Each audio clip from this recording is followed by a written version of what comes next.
Everyone to the webinar today. This is the next webinar in the National Flood Interoperability Experiment series. And today we are going to be hearing some updates on the NFIE program from Dr. David Maidment, who is at the University of Texas at Austin, and who's been the chair of the NFIE Steering Committee. So again, my name is Emily Clark, and I'm the training coordinator at Quasi, and I've been handling the NFIE program from the Quasi side. Just kind of a note, we are going to try to have an open discussion following the webinar. It's something that we don't typically do on these webinars, but we kind of want it to be more interactive. So right now I've got participant phone lines muted to reduce the background noise of everyone kind of shuffling around at their own spaces.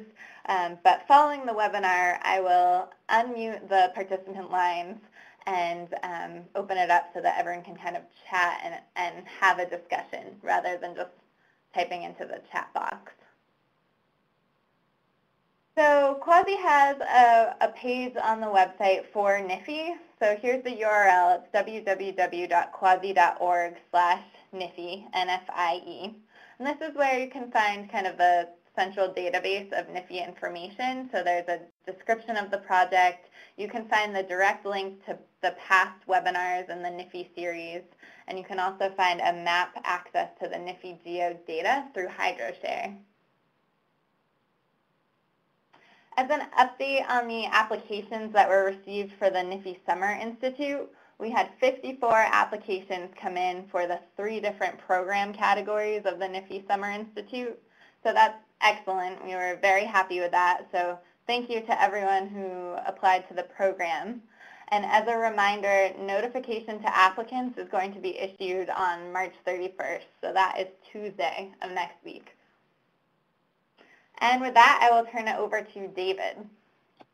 Okay, thank you so much, Emily. So what I thought to do today is to say that when I first presented a technical review of where we were going with the National Flood Interoperability Experiment, it was about 2 months ago.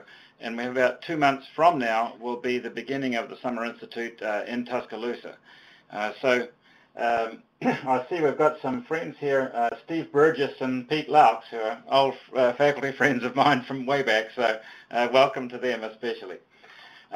So the goal here is to try to understand how we can better connect national scale flood modeling with local emergency response, and in particular to look at near real-time hydraulic simulations with high spatial resolution covering the nation, and also how do we do improved flood emergency response, and how can we build an interoperability framework that will support those 2 goals. And Ed Clark from the National Weather Service is my counterpart working on the National Flood Interoperability Experiment. In the webinar I gave on the 21st of January, I proposed this framework for understanding how the interoperability components would be put together. So there's a geospatial component, NFIE-Geo, which is geospatial framework for hydrology. There's NFIE-Hydro, which is a national high-resolution hydraulic forecasting model. NFIE-River, which deals with river channel information and real-time flood mapping. And then the response part is how do we flood emergency response influenced by that. And all of that is supported by NFIE services. So I want to give you an assessment of where we're at in 2 parts. And the first part is at the continental scale, which is the NFIE-Geo and NFIE-Hydro and the services framework that's supporting us. So the NFIE-Geo is based on the NHD Plus dataset, which was compiled over the last 20 years by the US Geological Survey and the EPA. It consists of elevation, hydrography, watershed boundaries, and land cover information. And it is 2.67 million reach catchments across the country, and the average area is 3 square kilometers. Average reach length is 2 kilometers. And we have asked the USGS and EPA to supply us with a new version of this, a flattened version of the NHD Plus, which would be easy to use for services across the country, and they have just put out the first version of that a couple of days ago, in fact. We want to join that with the National Flood Hazard Layer from FEMA, the National Weather Service's forecast basins and points, and the Water Watch points from the USGS, so that we can bring together a complete geospatial description for the country. In working with this, I am teaching presently a flood forecasting class here at the University of Texas, And we've been building the local version of this for Travis County, which is the county that's located, Austin, Texas is located in. This is a map that was produced by one of the students in my class, Cindy Castro, and there's a reference on the bottom here to an exercise that if you want to follow through and calculate or be able to produce NFIE-Geo for any county in the country or any other region that you want, doesn't have to be a county, you can do so.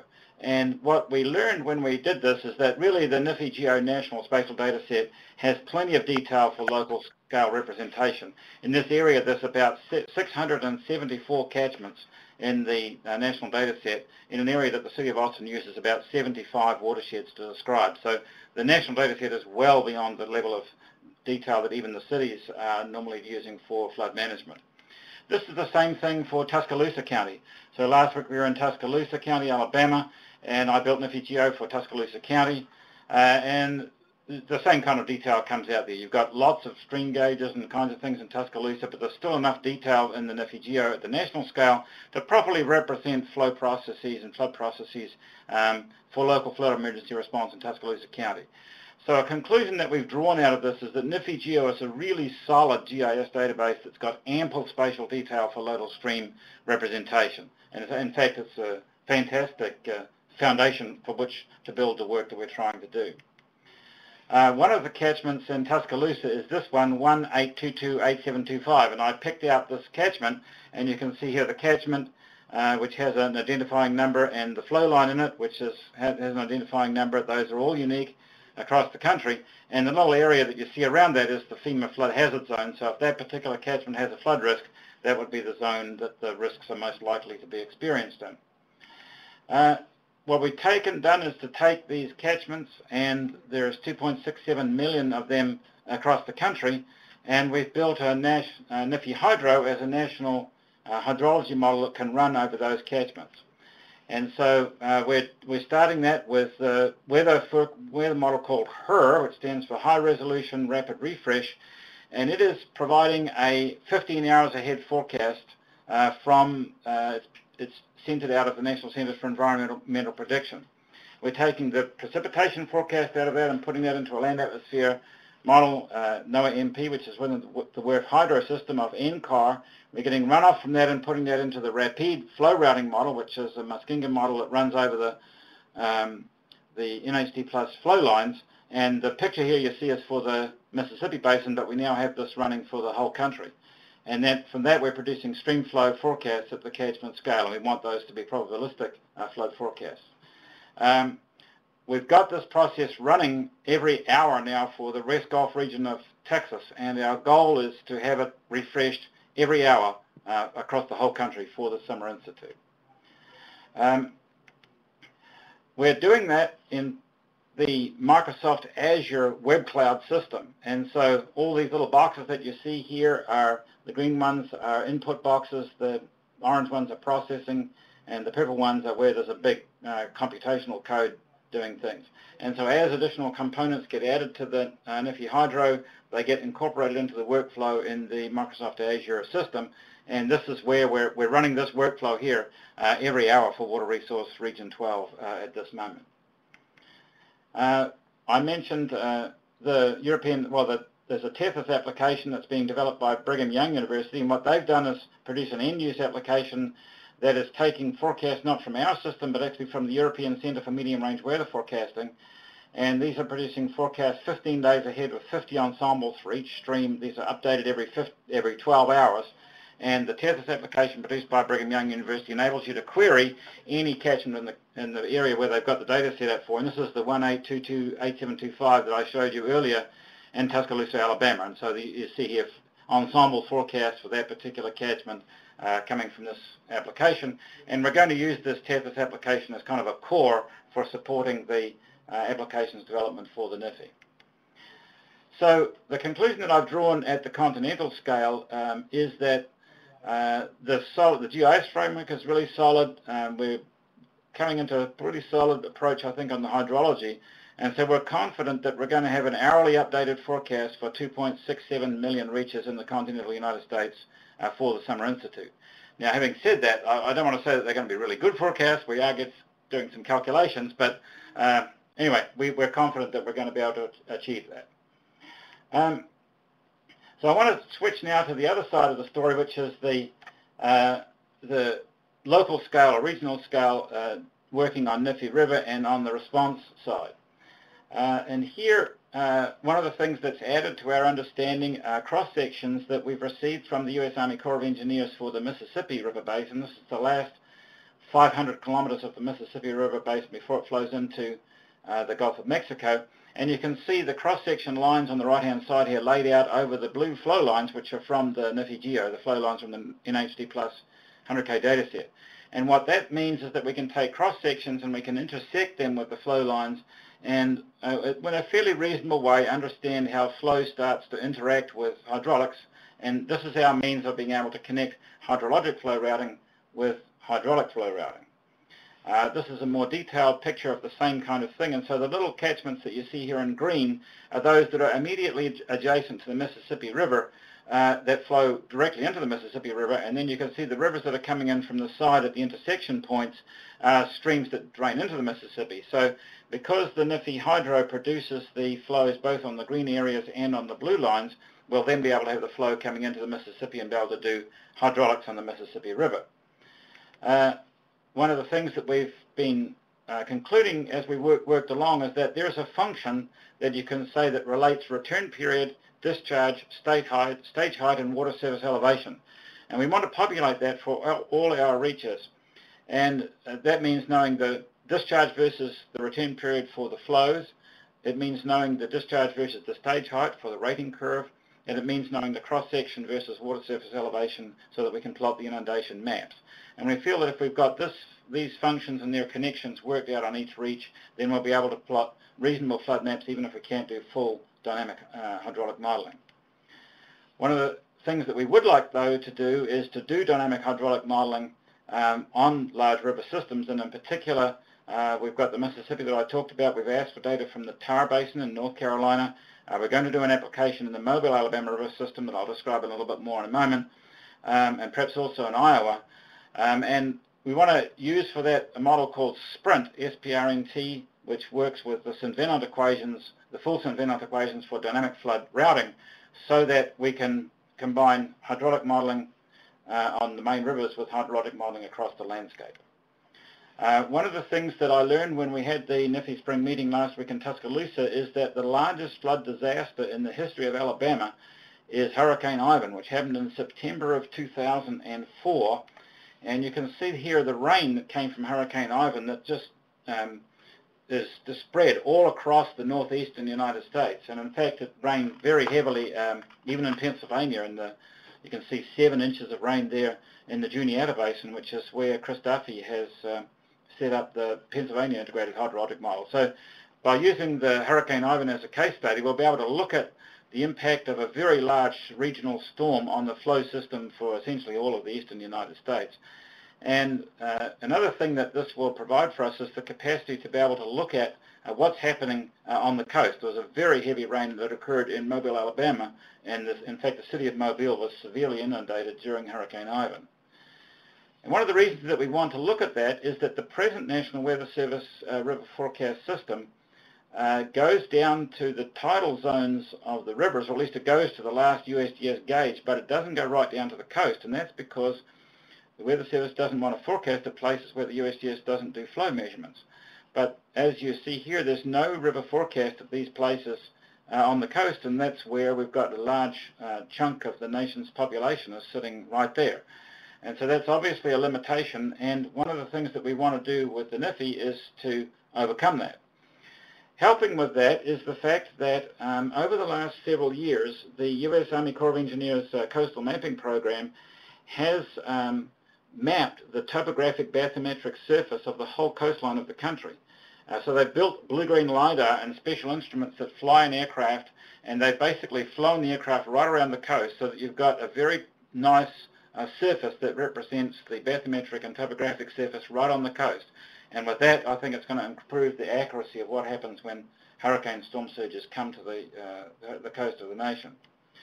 And so one of the things that we're anticipating doing in Alabama is to have a case study of river-coastal interaction focusing on flooding in Mobile, Alabama during Hurricane Ivan. And last week I visited the Coastal and Hydraulic Engineering Laboratory of the U.S. Army Corps of Engineers in Vicksburg, Mississippi, and they already have hurricane storm surge models for Hurricane Ivan. So that'll help with that. So this is something of a stretch from what we did before, and you can see what you see behind the caption case study for river coastal interaction is the river basin called the Mobile Alabama River System. The river on the right is the Alabama River, at the bottom is the Mobile River, and on the left is the Tom Bigby River. The Black Warrior River runs through Tuscaloosa. So this is a big river system, and so besides using Tuscaloosa as a case study, we want to use this Mobile Alabama River System as a case study as well. And one of the things that we've learned as we've gone along in this is the significance of something called the Incident Command System. And I have to say, my colleague Harry Evans is sitting here with me as the fire chief in Austin for quite a long time. Is thoroughly familiar with the Incident Command System, but I didn't know anything about it. And but the Incident Command System is sort of the protocol that's used for defining who does what and how that happens during a flood emergency. So the federal agencies, and in particular the National Weather Service, interacts with the emergency management community in a very structured way according to the protocols of the Incident Command System, or the National Incident Management System. And we are engaged with Quasi in an academic collaboration with the federal agencies that can be said to be research on our side and operations on their side if that transition happens. And what we're thinking now is that there ought also to be something equivalent with the emergency management community at the local level. So there's a research to operation for data-driven or data-supported incident command for the local responders. And yeah, my colleague here, Harry Evans, has been informing us about this, which has been very enlightening. And actually, he invited a group of his colleagues in Tuscaloosa, the fire chief and the police chief from Tuscaloosa City and the sheriff's office from Tuscaloosa County, and we had a very interesting discussion with them during the NFIE Summer Institute in Tuscaloosa, and so, sorry, the spring meeting in Tuscaloosa. So I'm confident that we'll be able to have that replicated in the Summer Institute. If you want to see a really cool video, you can look at this video here. Yeah, it's actually, I like it. Now, when we think of a big storm, we in hydrology think about it like this. So we think, oh, here's our rain, and our rain happened out to the west of the city, and it's a very heavy rain, and so on. This is the Halloween flood that we had in Austin. And we also think about our hydrograph. So this is a hydrograph of flow that occurred on Onion Creek at Highway 183, and this flooded 700 houses and 5 people were drowned in just 2 years ago with almost no warning. This is really a kind of Hurricane Ivan for us here in Austin. Now, what actually happened in that flood is governed by this thing called the National Incident Management System, and this is a presidential protocol that the emergency response community across the country has to conform to, and it describes how things happen during a disaster and who gets to do what.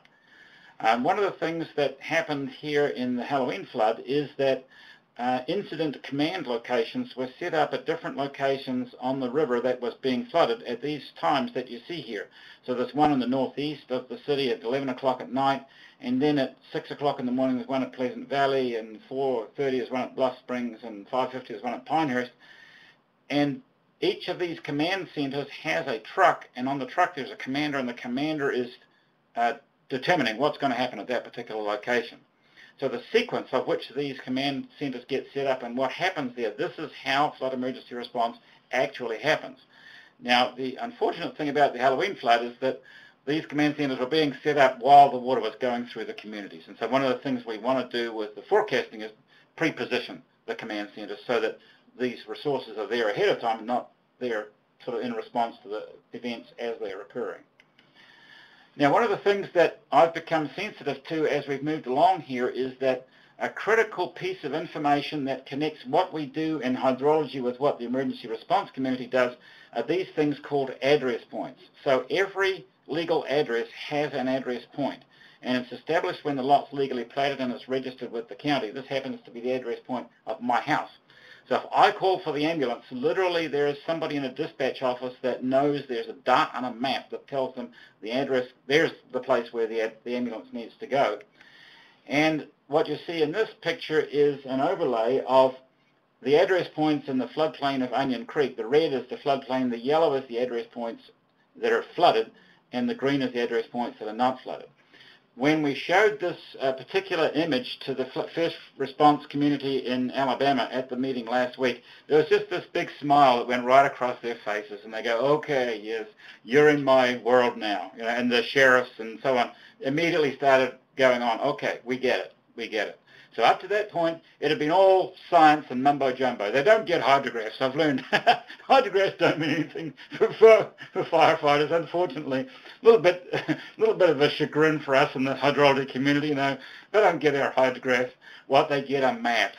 So maps are really crucial for this thing.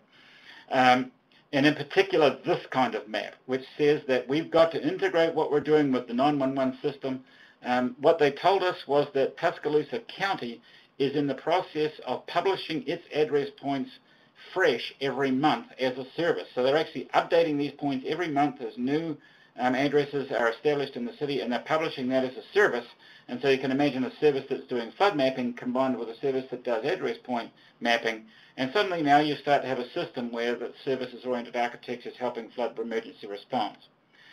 Another thing that we showed them is this map that comes from the USGS and National Weather Service flood mapping program. And I see that one of the people who's participating in this webinar today is Marie Pepler from the USGS. So let me give a shout out to Marie.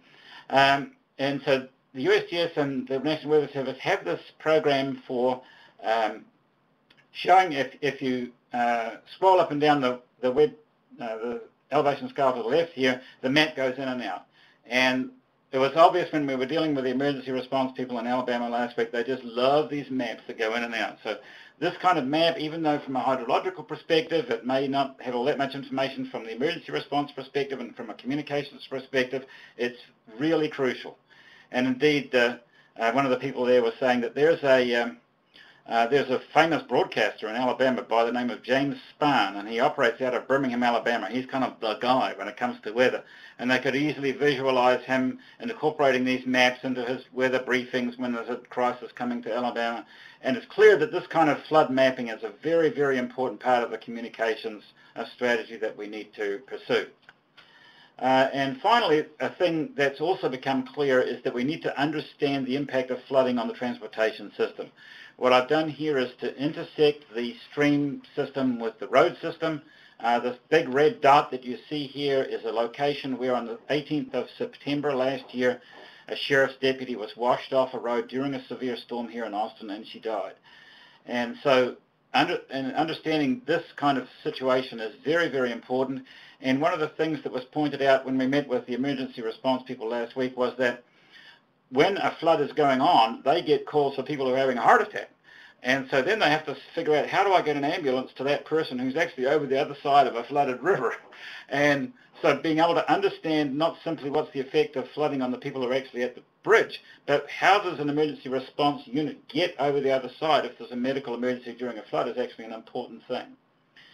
So these three things that we just went over, the idea of the address points, the idea of the real-time maps, and the idea of the intersection of the flood system, the stream system, and the transportation system, I think are the three key pieces that we've gotten out of this that we need to inform with emergency response. So we're going to use Tuscaloosa County in Alabama as the case study for the NFIE, because it's going to be right there around the National Water Center, and they'll be able to interact with the local emergency response community and try to develop wide area flood planning and so on for that location. So let me summarize then by saying that our work on river hydraulics and mapping and on flood emergency response, it needs more development at the local and regional scale. We don't have the really secure foundation underneath things like NFIE-Geo provides for the National Hydrology Model when it comes to hydraulics. We just don't have the river channel information organized. We have to build that. So we're really data limited for river hydraulics right now. And I think we've got a pretty good grasp now on how to deal with the response pieces of our study. And we need to just more thoroughly work that out with the emergency response community as we move forward. So when I originally spoke to the National Weather Service at the opening of the National Water Center almost a year ago now, in the location that led to the NFIE, I proposed to them this idea for the National Water Centre, and I said, for the National Science Foundation, transformative research involves ideas, discoveries, or tools that radically change our understanding of an important existing scientific or engineering concept or educational practice, or leads to the creation of a new paradigm or field of science, engineering, or education. Such research challenges current understanding or provides pathways to new frontiers. And I suggested to them that a question that's important is, how do we move from evolutionary change, in other words, taking an existing system and making small changes to it, to transformative change, which means coming to a completely new kind of system. And I want to suggest to you that the current system that you see on the left here is 3,600 forecast points in the basins that flow to them, which is certainly a very valuable thing, and we're being supported in the NFIE by a service which is producing these forecasts so that we can compare them with what the NFIE Hydro is producing. It's updated daily, although more rapidly during floods, and it goes down to the tidal zone in most places. What we're proposing for the NFIE is 2.67 million locations to be updated hourly and to go right down to the coast. That means we can more readily integrate with the coastal storm surge. That means that what we're doing in the NFIE is over 700 times more dense in space and 20 times more frequent in time than what is being routinely done now. And I think that's transformative for the nation. Much, much more detailed flood information than has ever before been available. And so I want to express my appreciation to everyone who has made that possible, because I have to say, when I proposed this 10 months ago, I didn't realize that we were going to be able to move ahead as fast as we have, actually. It just proved that it perhaps wasn't as hard as what we thought. So I want to finish here with by turning a little bit to the Summer Institute. So while we were in Alabama, we reviewed all the applications that had been submitted by the people who wanted to attend the Summer Institute, and we roughly divided the areas of interest that had been indicated by the applicants into 4 categories, which are here: hydrology, hydraulics, uncertainty, and response. And we're going to have a webinar on Wednesday, the 8th of April, to just walk through these themes and look at possible student projects in them for the NFIE Summer Institute, because we want, over the 2 months that we have left, to start working through the issues that are not resolved and working with the student applicants who applied to the NFIE to figure out how we can build projects that will take what we have at the point that the Summer Institute begins and then move that forward. So with that, let me finish, and hopefully we can have a little bit of a roundtable discussion here as to, that we can comment on what I've just said. So I'll quit there, Emily. Okay, so I'm going to go ahead and unmute the participant phone line. All guests have been unmuted. And you can type in the chat box also if you want to ask a question, if you do. So you can type in the chat box if you have a question, or if you're on the phone and you want to try talking into the phone or into your computer, you can go ahead and do that.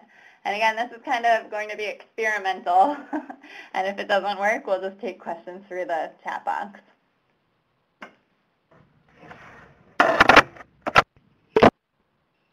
And I would say if you're not speaking, just go ahead and mute your personal phone line on your side, and that will help to reduce the background noise.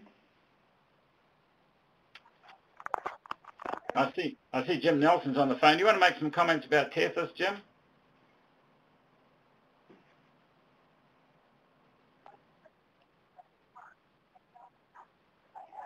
Like, Jim might be listening through his computer speakers, so he may not know that he's connected here. Yeah, he's typing.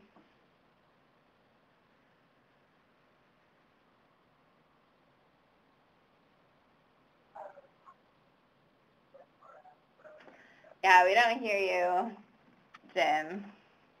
Let's see. Wonder if Marie Pepler from the USGS would like to make some comments. I mean, I talked about her flood mapping stuff here.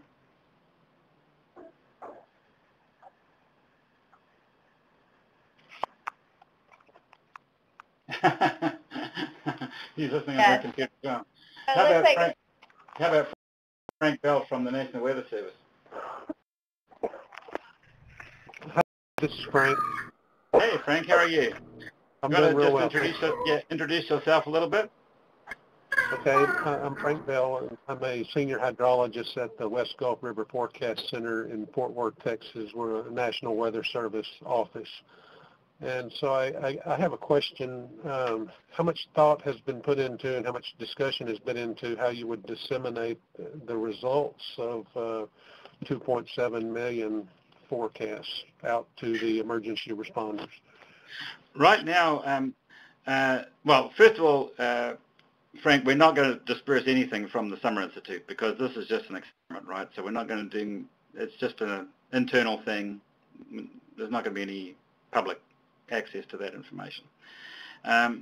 What we are planning to do, in fact, what we are doing is that we are making the forecasts available as a service on each reach, and we're using the WaterML language to do that. So just as the USGS, you can click on a gauging station and you can get flow data from the USGS almost instantaneously as a service, a WaterML service.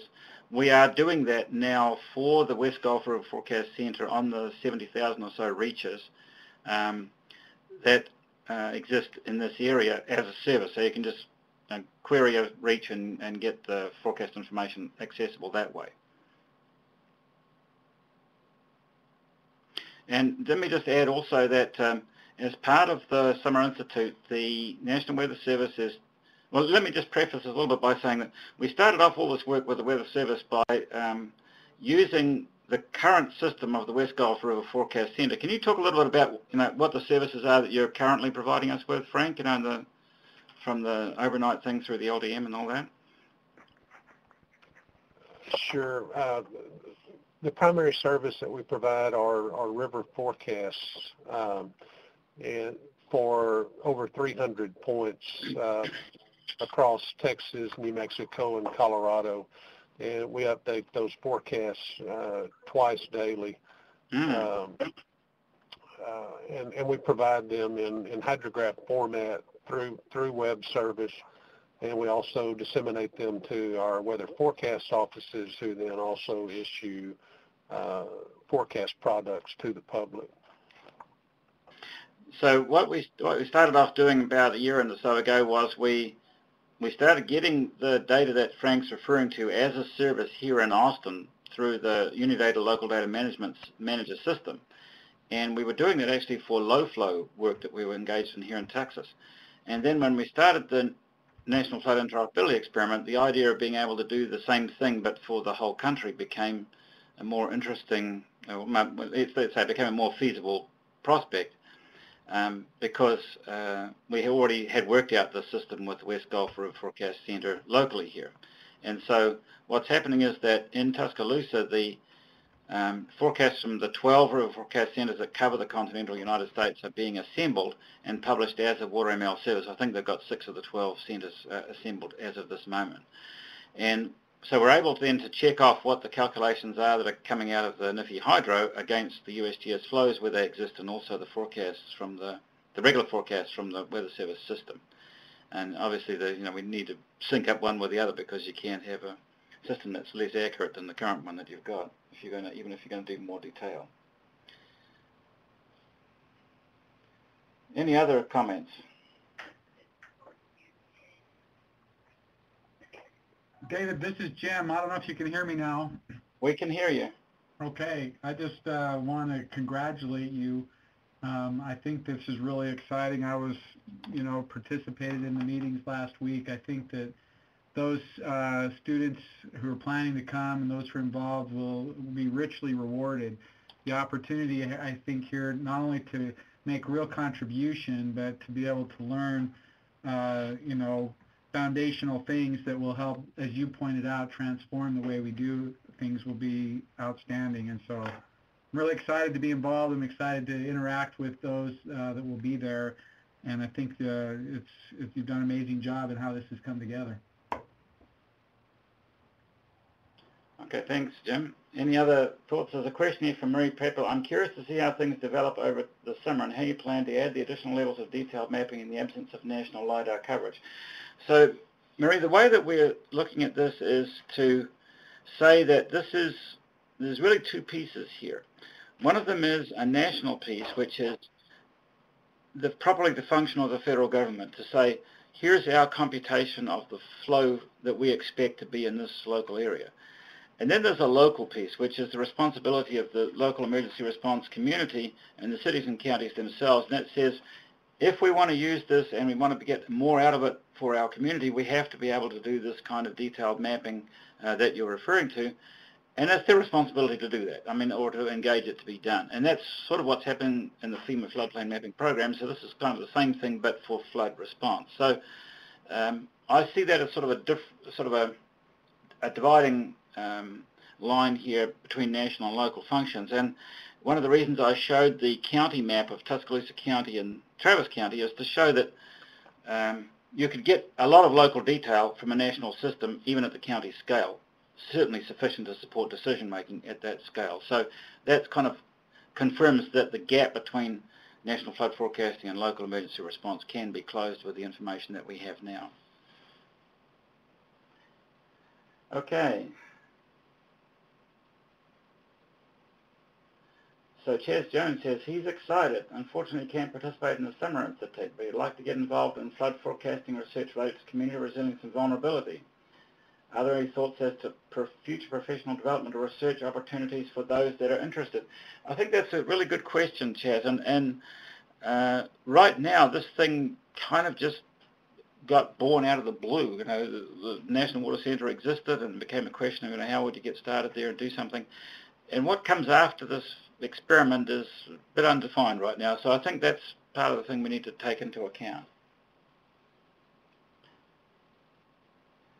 I see Steve Burgess is typing. Steve is a professor at the University of Washington. He's an old friend of mine from a long, long time ago. So I'm happy that he's participating.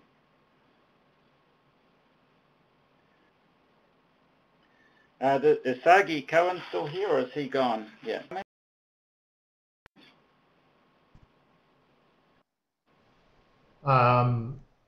Yeah, I'm kind of echoing what Chaz has written about the resilience piece that I think will be important. Also, I think where we are now, maybe some of the participants will be joining the Summer Institute. So we are currently at the process of developing what we call a boot camp, which will be a 2-week educational and also partly social event in which the students are going to learn the modeling and the GIS procedures, in addition to meeting with emergency responders and maybe do some field trips to see some flood infrastructure, do maybe some hydrological field work even. So we are currently kind of trying to shape that, as well as the projects that we're going to propose or advance as part of the Summer Institute. So Sagi is an assistant professor in the geography department at University of Alabama, and he's going to be one of the key faculty members leading the NFIE Summer Institute. There's a comment here from Steve Burgess that says, thanks David, the use of maps is in the full spirit of Pete Louse's pioneering work from the 1970s, because he was involved in GIS then. There's also a role for sensing to help verify maps. And Sagi works in that area. Why don't you talk a little bit about what you do with the remote sensing and flooding and the Dartmouth Flood Observatory, Sagi?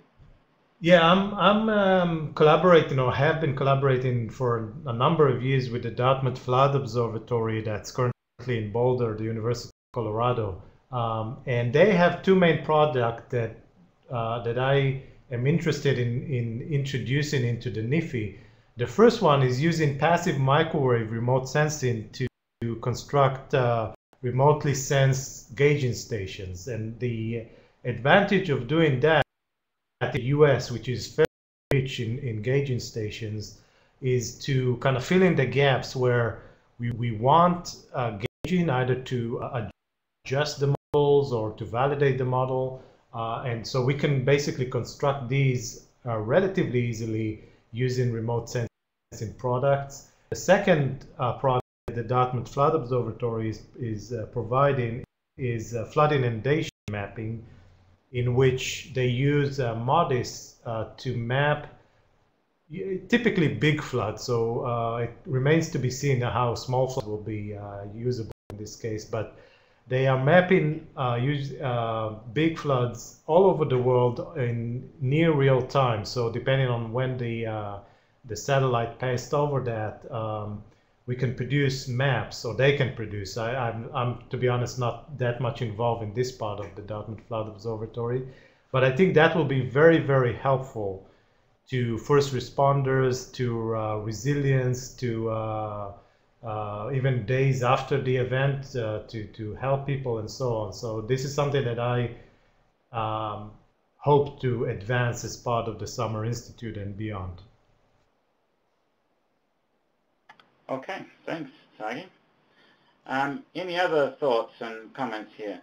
Is the feasibility of using RiverML going to be tested at the Summer Institute? It's a question from Solomon.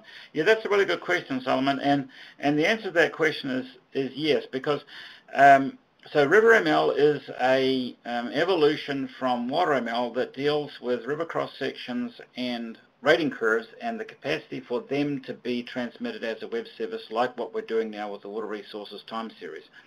There's been a ratings engaging standards development being done within the Open Geospatial Consortium for ratings engaging at gauge sites, and we would like to be able to extend that. It's clear that the river cross-section information and hydraulic information is a big stumbling block in being able to do a national scale hydraulic exercise. And so that's something that we've really got to focus on and build up in a strong way if we're going to advance this beyond national scale hydrology, which is what we're already doing.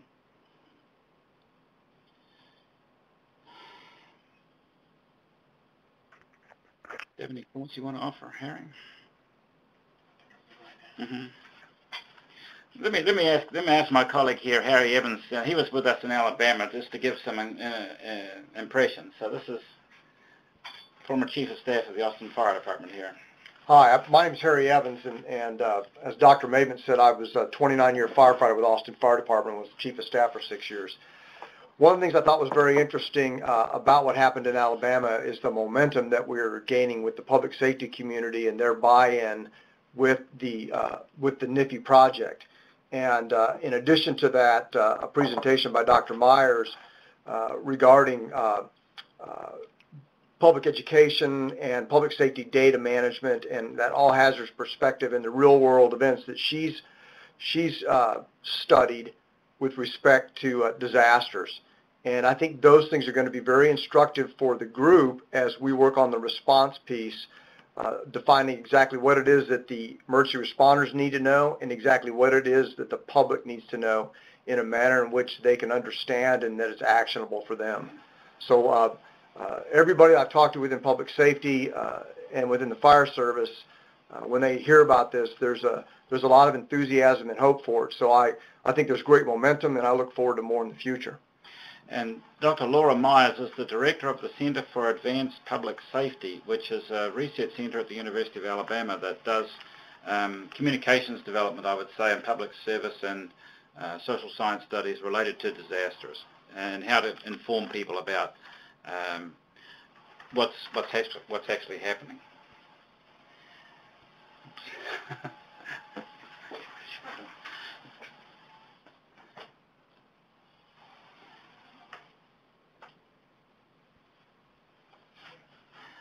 Okay, any other comments? Anybody else want to make a comment verbally or by the chat box? Oh, Steve Burgess says, keep up the excellent work. So, well, we're doing our best, Steve.